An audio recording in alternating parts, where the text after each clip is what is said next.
Ito sir, puno po ito ni Catawba ko. Bali yung tatlong sanga niya, dinuktungan ko lahat ng Baikonur. Ito mga 2 buwan na to. So mga 1 buwan na lang siguro to.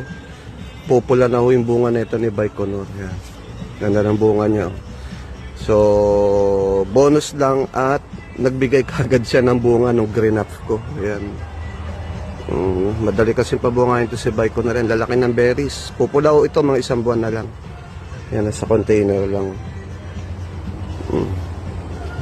Yan na siya. Simula ng green up ko para magti 3 months na to.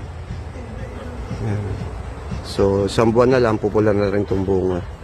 So, minsan naglalabas siya ng bunga pagka green up. Minsan naman hindi. Importante, mabuhay lang. So, soon. Pag pruning na to, pag lumago, nag-brown, mas marami na siyang bunga ilalabas. So, yung Catawba grapes ko, ay Baikonur na kasi hindi na ako nag-iwan ng sanga na pwedeng tubuan pa ni Catawba.